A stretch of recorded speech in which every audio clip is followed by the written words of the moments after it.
Oy, congrats! Thank you so much. Thank you. First MMFF? First ko.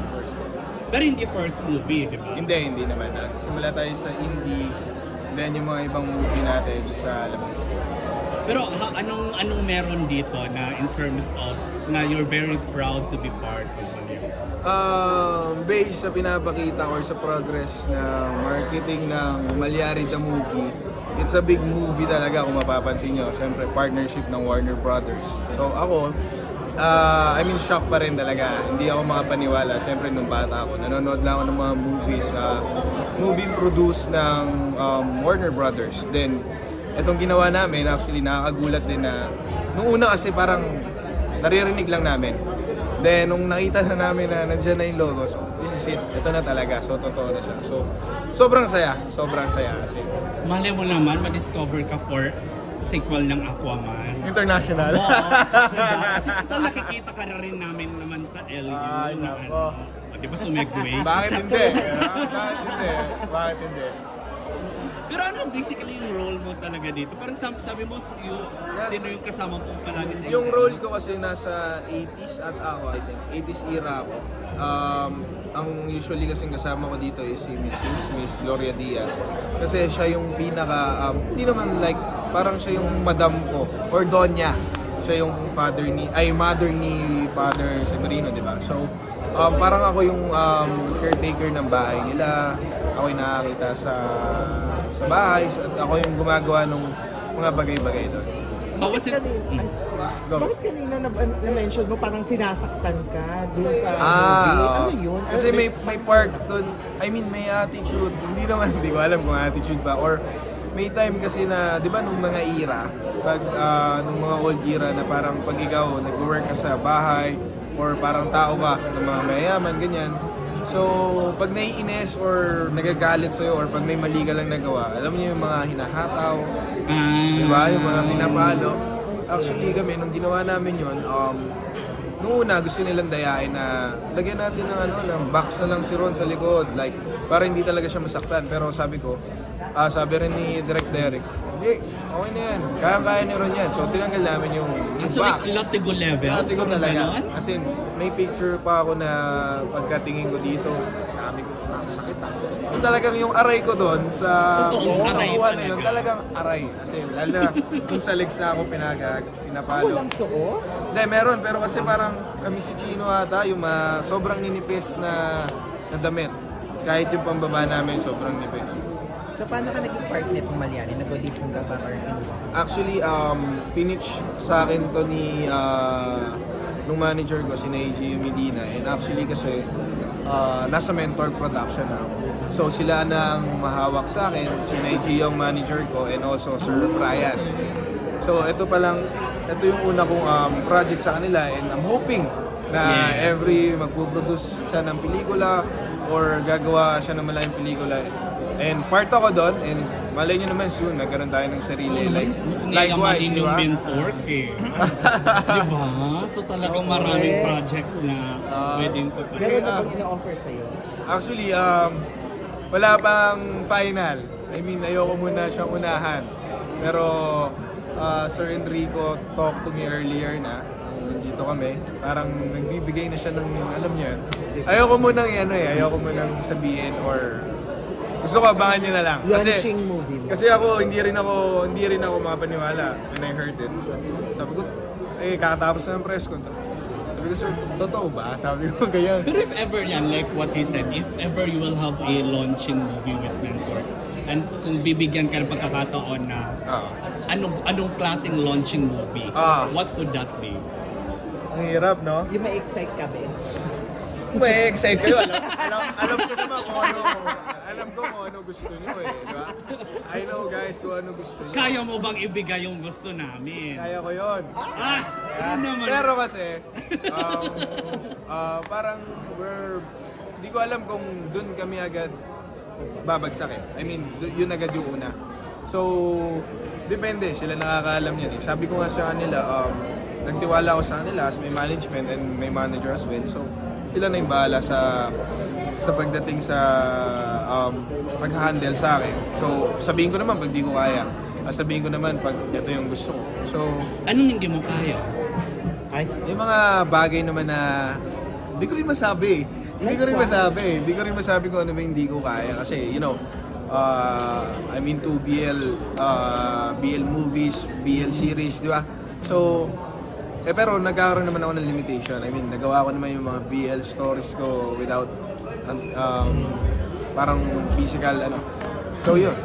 Can you share, yung recent post mo sa IG? Yes. Yung may pictorial ka half body. Half body lang ba yun? Parang hindi naman yun yung kumakala sa Twitter. Charet! So what's the question? What's the reason behind that? What's the reason? Kasi, hindi ko alam kung ano eh. Kasi yung body ko before, hindi naman siya ganun. I mean, sa mga regular na nag-check na IG stories ko, you know, I'm okay with my physique before. Pero kasi nung na-pitch sa akin tong Malyari the movie, gusto ko yung fit ako. I mean, fit, payat ako. I mean, mas payat ako sa camera. Pero, yun, pinaghandaan ko lang talaga yung movie. Then, sabi ko, gusto kong i-release yung pinaghirapan ko. Yung 3 months, 2 months, gusto ko ipakita sa tao na ito yung naging outcome nung ginawa kong preparation for the movie and for myself. Dito ba sa movie magpapakita ka? Hindi nga.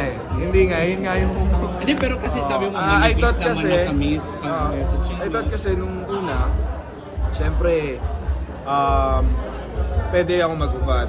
Naglilinis ako ng kabayo, naglilinis ako ng bahay. Siyempre, pag nasa labas ka, typical na pwede mo gawin dahil mainit. So, pero nung set namin, hindi naging ganun. So, pero okay lang. Kasi dapat namin isensito kay Sir Enrique at kay Derek Cabrera. Pwede naman ng kabayo. na dituloy na yung expectation. Gloria ang kaano niya. Kalablim ko. Parang sa trailer. Parang maging mas wholesome. You know guys, simula naman nung nag-start ako into showbiz, nandun pa rin yung pagiging wholesome natin. I mean, nagiging ano lang tayo, nag-switch lang naman tayo ng character pagdating sa serye, pagdating sa pelikula. Pero yung image natin, as is yun, kaya natin Hindi mo sa sokmed hindi Hindi, I mean, kaya ko magubad. Kaya ko magpahita ng katawan ko, kaya kong umarte, and that's it. Diba? Pero between that, yun lang muna tayo. I mean, syempre, if ever may gagawin tayong panibago or may bago tayong ipapakita sa tao, mas maganda big screen na. Sa big screen unang lumabas yan. So, yun. As wholesome tayo. Pero wala ba conflict dun sa religion mo kasi diba Iglesia? That's... Naku, okay lang yun. Hindi, okay lang. I mean, that's why, nag-stop ako for doing some BL. Kasi, pinagpapaalam din namin yun, you know. Pero, yung mga project ko naman after my BL is more on wholesome na.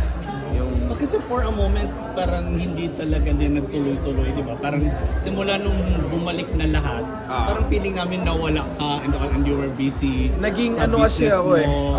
Naging picky ako pagdating sa work. I mean, hindi ko tinatanggap lahat actually. That's kasi nga nagre-rebranding. I mean, nagre-rebranding tayo and may mga offers sa atin na magaganda, malalaki, sarili. Pero ang sinasabi naman sa akin before, saka na natin gawin yan pag sa'yo na yun, pag sarili mo ng pili.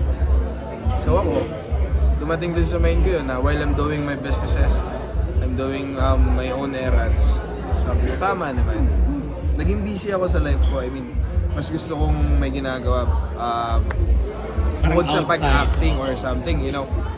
More on business side kasi ako. So, ako naman, lagi lang ako nag-wait. Pag may opportunity, grab, yan lang. Pero hindi dahil may nagpapaawal. Hindi naman. You know, wala naman pwedeng magbawal sa akin. Ay, ang taray. Gusto ko yung part mo. My family, yeah. My family is supporting me as well. So, di ba? Mga tanong na showbiz ha.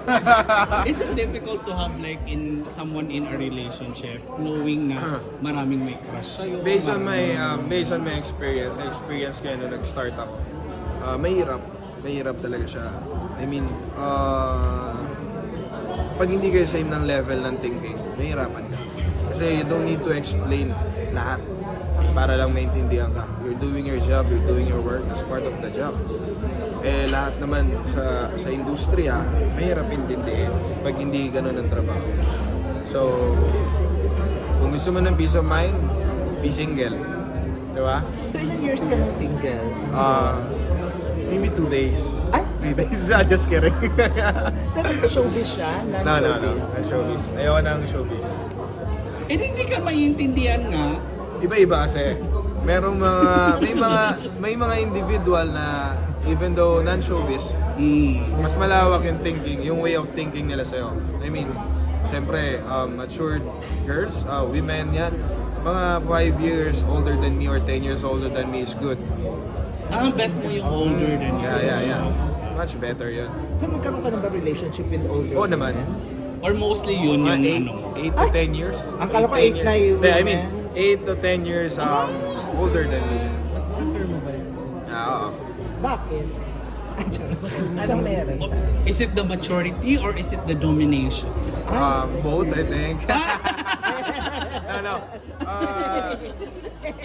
Like what I've said, yun nga yung sinabi ko, yung kung paano sila mag-isip, paano kanila supportan, and paano kanila mahalin, yun. Sobrang baby ano ka sa kanila. Baby pala to. Correct. At taga-LU ba? Kaya ka madalas nasa Oy, LU? hindi. Nakikita ko yung mga posts mo sa LU. Ako nag-LU ako for my business.